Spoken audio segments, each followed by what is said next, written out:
لیکن اللہ کا ایسا معجزہ تھا، وہ اللہ کے ایسے ولی تھے، ان کے جسم کے اوپر ایک خراش بھی نہیں آئی، اور وہ اتنی خوبصورتی سے ادھر لیٹے ہوئے تھے کہ کوئی جان نہیں سکتا تھا کہ ان کی ڈیتھ ہو چکی ہے۔ ان کو اٹھا کر باہر لایا گیا۔ باہر لانے کے بعد ان کو دفنا دیا گیا۔ اس کے بعد اس باغ میں عجیب و غریب کام ہونے لگے۔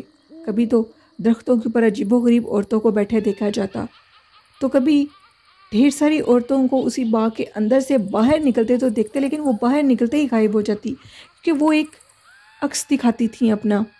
پھر کبھی یہ دیکھا جاتا تھا کہ وہ جو جنات ہیں وہ باقاعدہ طور پر لوگوں کو آوازیں دیتے تھے۔ آوازیں تو وہ اس قدر دیتے تھے کہ جو بھی اس باغ کے قریب سے گزرتا تھا، نامعلوم شخص ان کو آوازیں دیتا تھا، اور جب وہ پیچھے سے پلٹ کے دیکھتے تھے یا ادھر ادھر دیکھتے تھے تو ہنسی کی آوازیں آتی تھی۔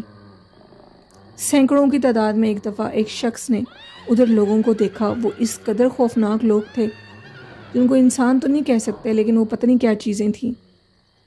اس طرح کے واقعات اس باغ کے اندر ہوتے تھے۔ آج تک اس باغ کے اندر یہ واقعات جاری و ساری ہیں۔ ہزاروں کی تعداد میں جنات کو دیکھا جاتا ہے رات کے ٹائم۔ وہ ایک مخصوص دن ہوتا ہے جس دن پر چاند پورے عروج پر ہوتا ہے، اور اس دن ادھر بہت سے جنات کو دیکھا جاتا ہے، اور کہا جاتا ہے کہ بہت سے عامل آتے ہیں جو کہ ادھر سے جنات کو پکڑ کر لے جاتے ہیں اور اپنے قابو میں کرتے ہیں، اور ان سے بہت سے کام لیتے ہیں۔ اور بہت سے عامل اس قسم کے بھی ہیں جو کہ یہاں پر جنات کو چھوڑ جاتے ہیں، کیونکہ وادی کاغان کا وہ باغ مشہور ہے، وہاں سے جنات کو پکڑنا اور ان کو چھوڑنا ایک عام بات ہے عاملوں کے لیے۔ اس طرح کے واقعات اس باغ میں ہوتے ہیں۔ ایک دفعہ ایک شخص جو کہ رات کی تنہائی میں اس باغ کے قریب آیا اور ادھر بیٹھ کر کافی دنوں سے کچھ پڑھ رہا تھا، لیکن وہ باغ کے اندر داخل نہیں ہو سکتا تھا۔ اگر وہ باغ کے اندر داخل ہوتا تو وہ جنات اس کو جان سے مارتے تھے۔ یہ بھی کہا جاتا ہے کہ اس باغ کے اندر جو بھی داخل ہوتا ہے اس کو جنات مار دیتے ہیں۔ اس کے بعد یہ ہوا کہ جب لوگوں نے اسے پوچھا کہ تم آخر ادھر کیا کر رہے ہو، تو اس نے کہا کہ میں نے کوئی مقصد پورا کرنا ہے، جس کے تحت میں ادھر سے کچھ جنات کو اپنے قابو میں کرنے کے لیے آیا ہوں۔ تو ہم نے پوچھا کہ تم نے ادھر سے کتنے جنات قابو میں کیے ہیں، جس پہ اس نے کہا کہ میں نے 2 چڑیلوں کو اپنے قابو میں کیا ہے، اور ان کو میں نے کسی کے اوپر مسلط کرنا ہے۔ یہ تو اللہ ہی بہتر جانتا ہے کہ اس بات میں کتنی سچائی ہے، لیکن یہ بات بالکل حقیقت ہے۔ میں نے خود ان بزرگ کے زبانی یہ باتیں سنی، اور وہ اس جگہ سے 2 چڑیلوں کو پکڑ کے لے گیا۔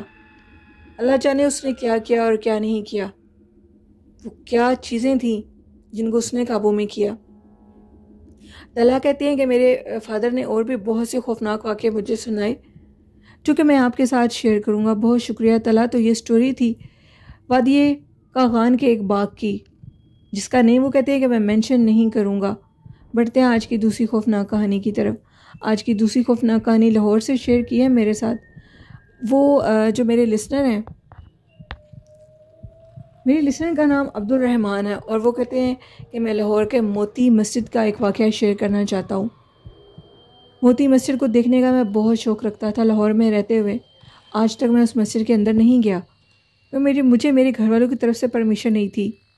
ایک دفعہ میں نے اجازت لی، بہت مشکل سے اپنے دوستوں کے ساتھ وہاں گیا۔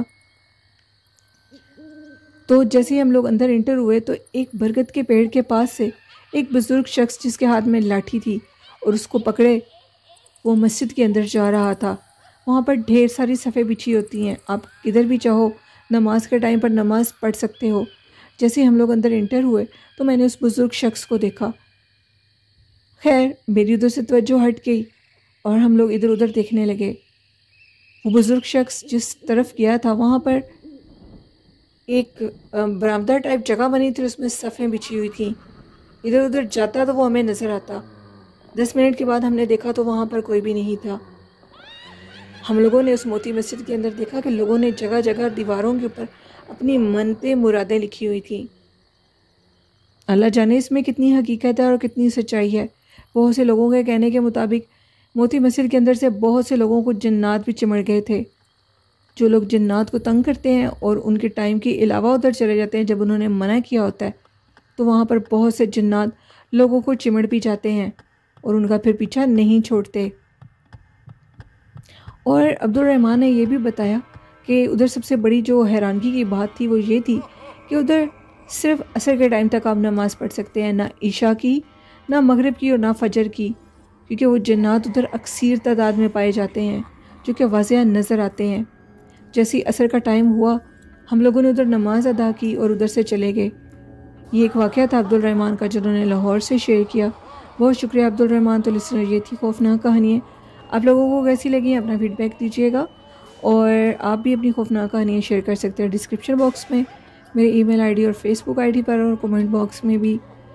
اور آج کا اچھا میسیج ہے کہ ہمیشہ سب سے محبت کریں، صفائی نفس ایمان ہے، نماز کا خیال رکھیں اور اپنے والدین سے بہت محبت کریں۔